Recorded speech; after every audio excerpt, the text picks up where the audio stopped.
Halo, assalamualaikum teman-teman semua. Perkenalkan, nama saya Siti Warita, NIM AAB 1170027 kelas A.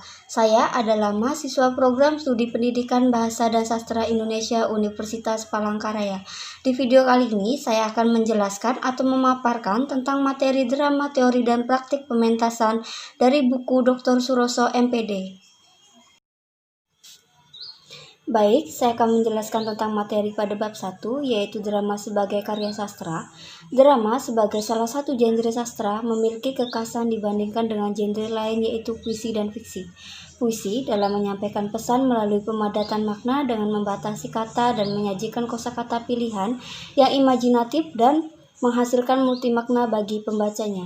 Demikian pula dengan fiksi, baik yang pendek berupa cerita pendek dan yang cerita panjang berupa novel menyajikan narasi panjang untuk menggambarkan tokoh dan amanat yang akan disampaikan.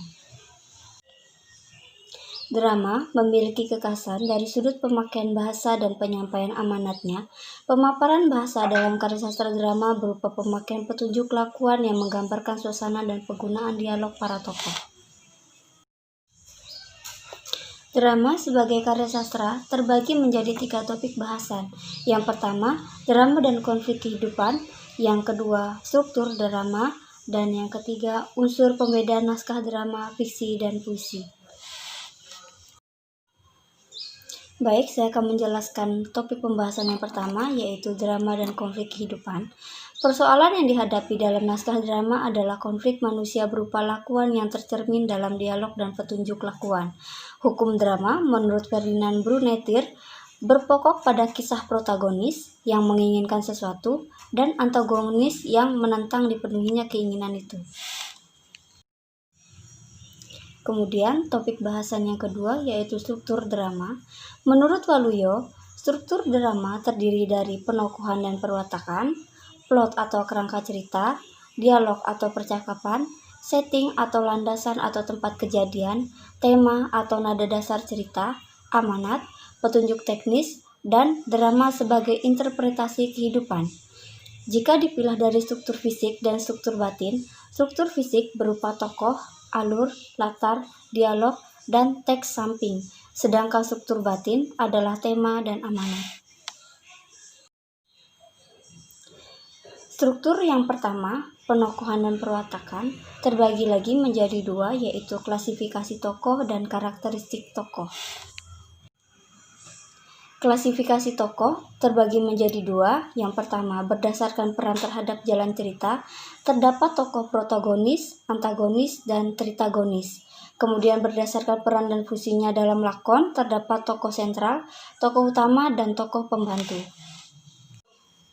Kemudian karakter tokoh terbagi lagi menjadi 3, yaitu ciri fisik, ciri psikis, dan ciri sosiologi.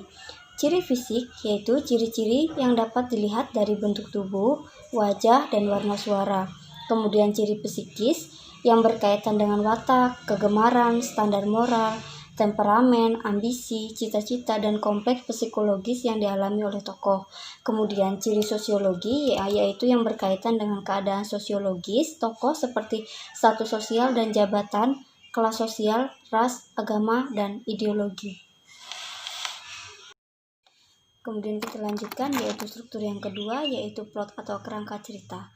Menurut Gustav Freytag, plot atau kerangka cerita terdiri dari exposition atau pengenalan awal cerita, complication atau pertingkaian awal, konflik atau pertentangan menuju puncak, klimaks atau titik puncak peristiwa, dan resolution atau penyelesaian. Kemudian struktur yang ketiga yaitu setting atau latar cerita. Setting atau tempat kejadian berkaitan juga dengan waktu dan suasana. Setting juga berkaitan dengan waktu seperti pagi, siang, sore, atau malam hari. Suasana siang di desa tentu berbeda dengan suasana siang di kota. Demikian pula setting berkaitan dengan ruang. Ruang keluarga modern akan berbeda dengan ruang keluarga miskin. Demikian pula dengan isi perabotannya. Kemudian struktur yang keempat yaitu dialog.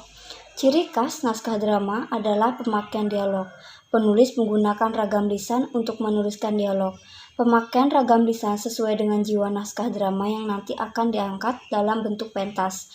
Dengan demikian, nuansa-nuansa dialog yang kurang lengkap akan digenapi oleh action, musik, ekspresi wajah, dan lain-lain.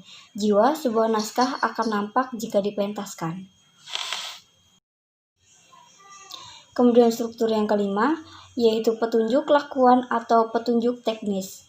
Petunjuk teknis atau teknik samping berupa teks yang memberi informasi tentang tokoh, waktu, suasana pentas, musik atau suara, keluar masuknya aktor, keras lemahnya dialog, dan perasaan tokoh.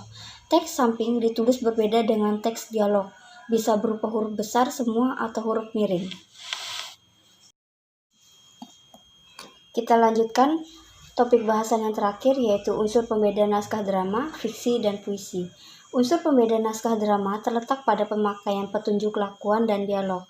Selain itu, penggambaran watak tokoh dideskripsikan oleh tindakan dan motivasi tokoh ketika berdialog dengan tokoh lain.